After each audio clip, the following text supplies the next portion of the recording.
Pasadena has become an innovative school with a focus on science and engineering. Students not only need to know their math facts and science facts, but they also need to know how to do things hands-on and how to solve problems and how to ask important questions and think in a more scientific way. We're really hoping that this is just the first step.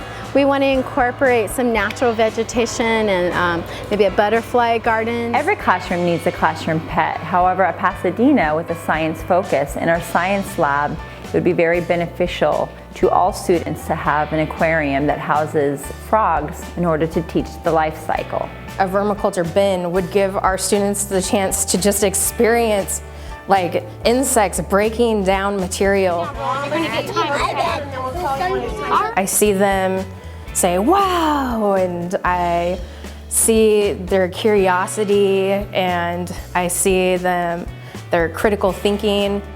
I get to learn about stuff that I didn't even know about and develop what my brain can gather. You know, these kids traditionally really just haven't had the opportunities to have hands-on learning, to be exposed to things like physical science, like biological science, like a garden. I think if you want to make an investment in the future, an investment in our society as a whole, I think what better place.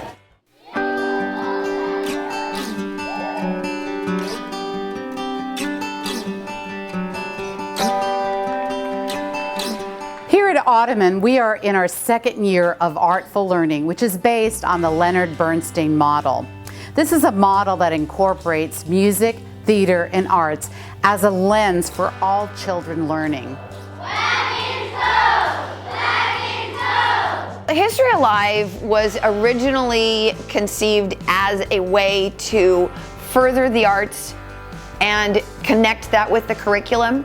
And what we do is we take the 4th and 5th grade social studies curriculum, and it originally started as strictly a reader's theater. It goes from the 13 colonies all the way across to the gold rush and the missions in California. We would really like to take our existing History Alive presentation to the next level. One of our goals is to have the B Street Theater and come in and show our 4th and 5th graders what theater actually encompasses. If we could get somebody to come in and really hone their skills that come so naturally, to find a community partner that could actually teach them theater skills, that could work with them in workshops and help the kids kind of unlock. Because I know in my class, I have a bunch of hams. We need to channel that. I really like the visual and performing arts because personally, I think I am very dramatic.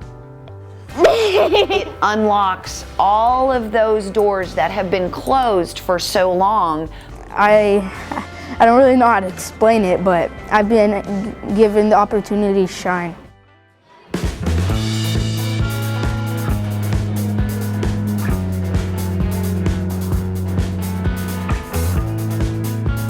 What we have done traditionally in my class is one of the more popular units is at the end of the year we do a lot of coding and robotics, just an introduction to coding and robotics.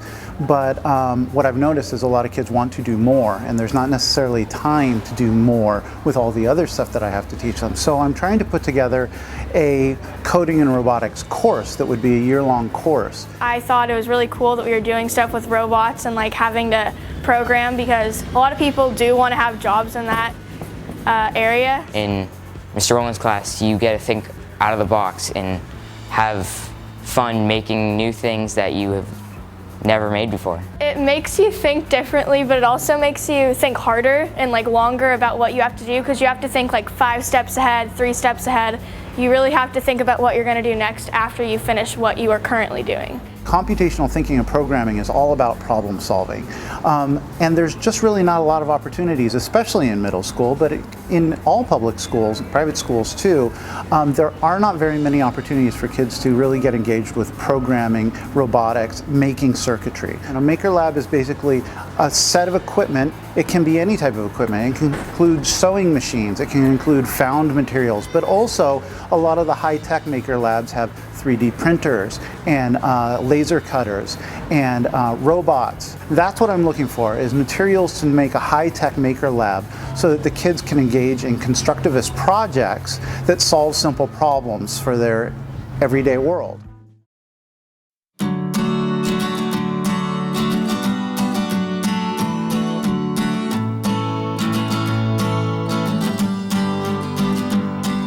The Arcade Creek project started 19 years ago and has basically 3 components to it.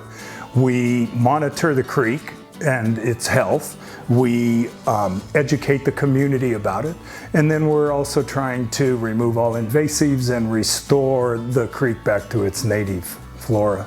We are really working to help the community around us and doing something where we're applying the knowledge of what we learn in our classroom and going out and really seeing it for ourselves. But what we're doing out in the creek, this is our community and these are our environments, our native species and our animals. And you know, we see the impact of what we do and then you get to actually apply something you've learned. For me personally, it's solidified my love for sciences and my future goals in studying sciences in college and further researching and making a difference. It costs an awful lot of money to buy plants from commercial nurseries, and so the decision was made to buy our own greenhouse and get that set up and start cultivating our own natural plants, native plants.